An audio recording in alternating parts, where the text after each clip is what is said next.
নমস্কার বন্ধুরা, রিপাস ডিমে সকলকে স্বাগত। তো তোমরা সবাই কেমন আছো? আমি তোমাদের আশীর্বাদ ঠাকুরের কৃপায় ভালো আছি। তো আবার একটু ভিডিও নিয়ে চলে আসলাম তোমাদের মাঝে। দেখতে থাকো সারাদিনের ভিডিওটা।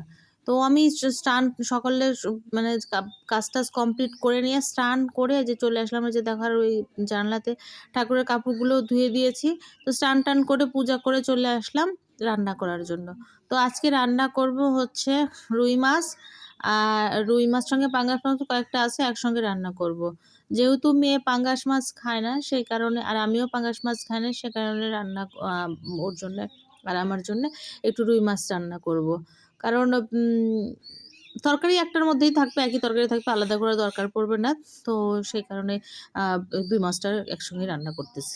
সেটার প্রবলেম হবে না। তো যাই হোক, এখন রান্না করার জন্য আর আমার কয়েকদিন ধরে কি হইছে, গ্যাসটার চুলাটা খুবই সমস্যা হইছে। মানে হিটই হতে চায় না, কেন জানি না। নোংরা হইছে না কি হইছে বুঝতে পারতেছি না। রান্না হতে প্রচুর টাইম লাগে। মানে একটা পেঁয়াজ ভাজতে অনেকটা সময় লেগে যায়। তো যাই হোক, এখন মসলাটা করে নিয়েছি আমি। নিয়ে এই যে দেখো এখন কষায় নিচ্ছি। আর মাছ থেকে অনেক তেল বের হয়েছে, যে মাছগুলো ভেজেও রেখেছি। সেই এক্সট্রা করে আর তেল দিতে হয় নাই। সেই তেলে আরকি মসলাগুলো মানে আলু দিয়ে রান্না করব। টমেটো সবকিছু সুন্দর করে কষায় নিব। কষায় নেওয়ার পর তারপরে জল দিয়ে মাছ দিয়ে দিব। তো যাই হোক, ঝোলটা কমপ্লিট হয়ে গেছে। তারপরে এই যে করলা ভাজি কাটছিল মেয়ে। আলু ভাজি কাটছে মেনলি, তো কিন্তু করলা ৪ টা ছিল, সেটা নষ্ট হয়ে যাচ্ছে। ভাবতেছি এর মধ্যে দিলে হয়ে যাবে ভালো। আর আরেক পাশে এই যে দেখো টমেটো কেটে নিয়েছি। এগুলো হচ্ছে বাড়ি থেকে নিয়ে যাওয়া টমেটো। কত সুন্দর একটু কালার হইছে, তোমরা একটু দেখো।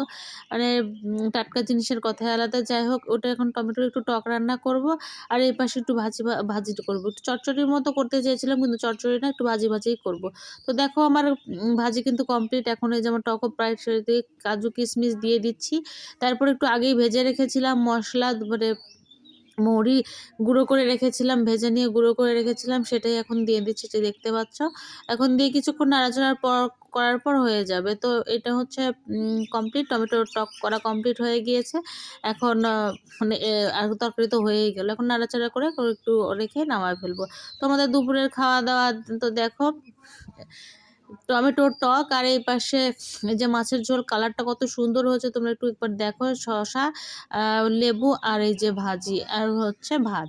এখন সবাই মিলে ৩ জনে মিলে খাওয়া-দাওয়া করে নেব।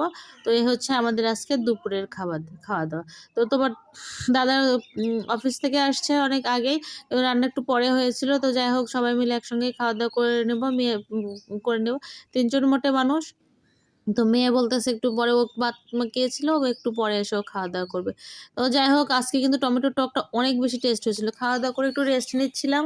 তারই মধ্যে আবার তোমাদের দাদা ক্লিনিক থেকে ডেকে পাঠাইছে ইফতারি দেওয়ার জন্য। কারণ যেহেতু আজকে লাস্ট ইফতারি করাবে ক্লিনিকে, তো সেই কারণে একটু আবার একটু পার্সেল করে পাঠিয়ে দিয়েছে। তো তোমরা দেখো, ২ টা প্যাকেট আরকি দিয়েছে। একটাতে শুকনো খাবারগুলো দিয়েছে, আর একটাতে যে এখানে একটু পোলাও দিয়েছে।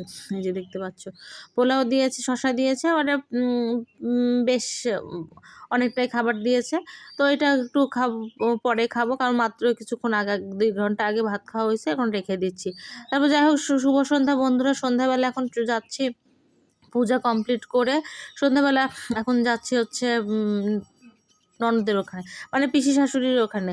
তো প্রতিদিনই ওখানে যাওয়া পড়তেছে, কারণ সন্ধ্যাবেলা কীর্তন হচ্ছে, তো সেখানে যাচ্ছি। আর গেলে ভালো, মনটাও ভালো লাগবে। যাই হোক, ওখান থেকে আবার চলেও আসলাম। তো চলে আসছি বাসায়। বাসায় এসে দেখো, ভাবতেছি যে মসুরের ডাল একটু ভিজিয়ে রেখে গিয়েছিলাম। সেই ডালগুলো এখন একটু আমি আবার বাটলাম, বেটে মুখে দিলাম, দিয়ে এখন দেখো রান্নাঘরটা পরিষ্কার করে নেব। কালকে যেহেতু বাড়িতে যাওয়ার কথা আছে সকাল সকাল, সে কারণে আর এগুলো কাজ আর করব না। আজকেই সবকিছু কমপ্লিট করে রান্নাঘরটা পরিষ্কার করে রেখে যাও। আমি বরাবরই চেষ্টা করি হচ্ছে আ আগের দিন সব কাজগুলো কমপ্লিট করে রাখবো, মানে সকালবেলা ঝামেলা হয় না। কারণ সকালবেলা আমার উঠতে খুব কষ্ট হয়। সকাল সকাল ওঠা খুবই কষ্ট, থেকে পুড়ে দিব। আমি এখন যেহেতু স্নানে যাবো আবার, তাই আরকি পুরো শরীরে দিয়ে নিয়েছি। তো দেখো, এই যে দেখো সবকিছু গোছানো কমপ্লিট, করা শেষ। তারপরে চলে গেলাম আরকি মানে বাথরুমে। ওখান থেকে ফ্রেশ-ট্রেশ হয়ে চলে আসবো। একেবারে সবকিছু মেজে-টেজে উপর করে রেখে দিয়েছি। জল আসছিল, জলও ভরা কমপ্লিট হয়েছে। তো চলে আসলাম এই যে মেয়ের কাছে। অনেকক্ষণ আগেই এসছি, ফ্রেশ হয়ে নিয়েছি। তো তারপর তোমাদেরকে দেখানো হয় নাই। তো আর সবাই ঘুমায়ে পড়েছে। এখন কিন্তু বাজে প্রায় ২টা। তো গল্প করতে করতে আর ফোনের কিছু কাজ ছিল সেগুলো করতে করতে অনেকটা বেজে গিয়েছে। আর দেখো মুখে দেখতে পাচ্ছ মানে কপালে আমারও একই জায়গায় ব্রণ বেরোইছে, মেয়েরও একটু ছোট্ট ফুসকির মতো বেরোইছে। তো খুব আমারটা প্রচণ্ড ব্যথা করতেছে, ওটা তেমন ব্যথা করতেছে না, কিন্তু খুবই কষ্ট হয়। তো যাই হোক বন্ধুরা, এখন ভিডিওটা এখানেই শেষ করব।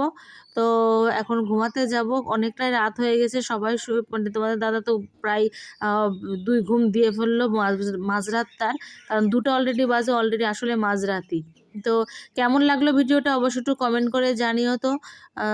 কোথাও কোনো ভুল ত্রুটি হলে অবশ্যই ক্ষমা সুন্দর দৃষ্টিতে দেখবে। তো নতুন আবার একটা ভিডিও নিয়ে অবশ্যই আসবো তোমাদের মধ্যে। ততক্ষণ পর্যন্ত সবাই সুস্থ থাকো, ভালো থাকো, আর আমাদের জন্য আশীর্বাদ করো।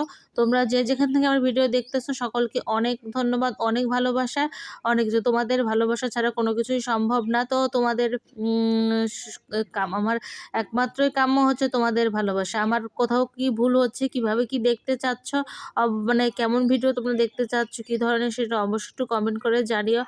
আর চেষ্টা করবো সেভাবে করে ভিডিও দেওয়ার। তো ঠিক আছে বন্ধুরা, এখন আজকে এখন রেখে দিচ্ছি। সবাই সুস্থ থাকো, ভালো থাকো, আর সবাই ঘুমিয়ে পড়ো, সুন্দর একটা ঘুম দেওয়ার সুন্দর একটা স্বপ্ন নিয়ে চলে আসো।